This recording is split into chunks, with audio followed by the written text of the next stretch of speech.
Hello YouTubers, RogueMonkeyJr here, and in today's video we're going to talk about the top 5 things I would like to see added or changed in Star Wars Battlefront 2, and this is not at all talking about the progression system or the pay-to-win crate system that is in the game.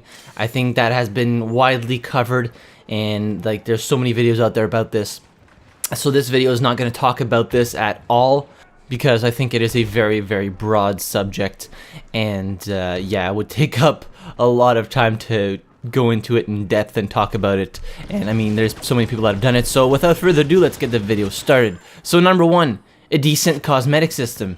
Now, I know that there are some cosmetic items in the game right now, like you can change the appearance of certain characters, and there's emotes and a couple of other things, but there's not a whole lot in the term of cosmetic items or upgrades for your characters in the game right now. There are very little, and I know that DICE has to go through LucasArts and Disney to get the designs approved for either cosmetic items like appearances for characters or skins or stuff like that, but right now in the game I feel like there's not a whole lot for players to customize their characters with other than like upgrades, but I mean those aren't really visual changes and they don't really differentiate you from the player next to you, so that's what I would like to see in the game.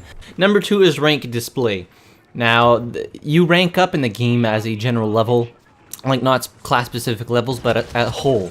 You level up your character, you level up your account, and you don't even see it on the score screen. You have no indication of what level you are. You have no indication of what the other player is, and like rank, of course, it does, like, who cares what level you are, but I mean you did work towards something, and it'd be nice to have it at least display in the score screen or something like that, or at the end screen when all the highlight cards are shown. Maybe show the rank there. It's just some minor things that I think have been overlooked, and I don't even know why they have been overlooked.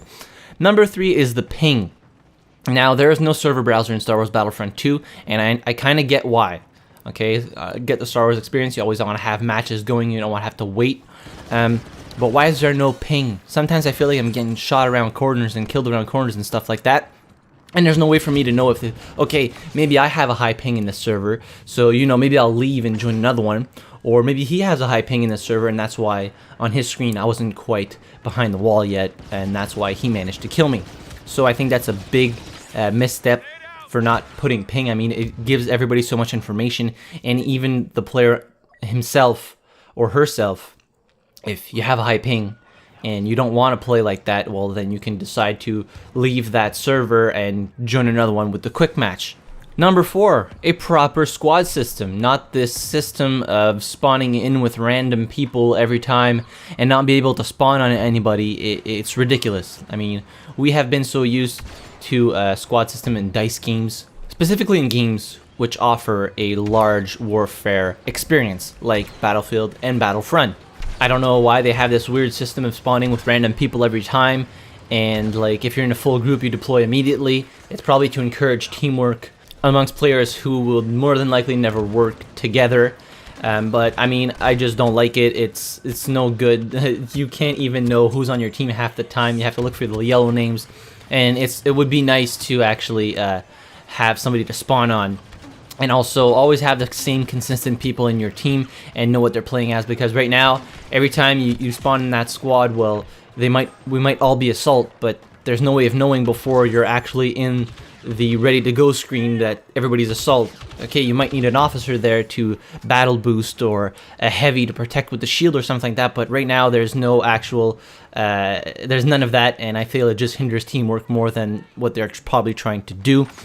Last but not least, this is a little bit of a multi-faced thing I would like to see added into the game. So number 1, ability to claim rewards or simply give them, and by give them I do mean like actually like just give the reward to the player as soon as they complete the challenge or the milestone, instead of having to actually go in the menus and go find that specific challenge or milestone in the career section of the menus, and then having to claim the reward manually.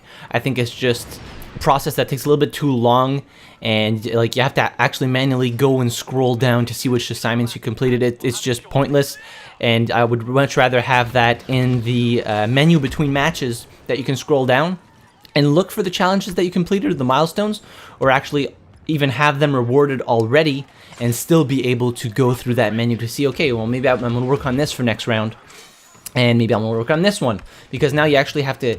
Well, they only show like 6 or 8. I think it's 6. They only still show 6 challenges in the in-between match menu. So that's very little. You can't really know what you want to work on. So that would be great. And also see which map is next. There's no indicator of what map you're playing next. Why? I want to see what map's coming up next. I like to mentally prepare myself. No, but really, I mean, it's just such an easy feature to implement probably, and it's been completely overlooked. Like, of course, when you join a server, you're going to see the map that is currently playing or the one that's about to play. But when you're staying in the same server and you're just cycling through maps, you have no idea what map is up next. And I just feel like it's a really stupid thing to not have in a game. Especially with multiple maps. I mean, if it was the same map over and over, who gives a shit? You know you're going to play the same map again. But in a game that has so many maps, why not have something that tells you which map is up next in the in-between matches screen? So those are the 5 things I would love to see in Star Wars Battlefront 2. Again, apart from the crate system, that is a whole other subject. I don't want to touch on that. These are things that in my 25-30 hours of gameplay I found that I was missing, and stuff that I would like to see. So let me know in the comments down below if you guys agree with any of these. If you guys have anything to add on to that, I'd love to know your opinion on that. While you're down there, be sure to hit the like button if you enjoyed the video. Subscribe to the channel if you haven't already. And don't forget to join our Discord server, a link in the description down below. And as always, thank you very much for watching. I really appreciate it, and I'll see you guys in the next video. Have a good one.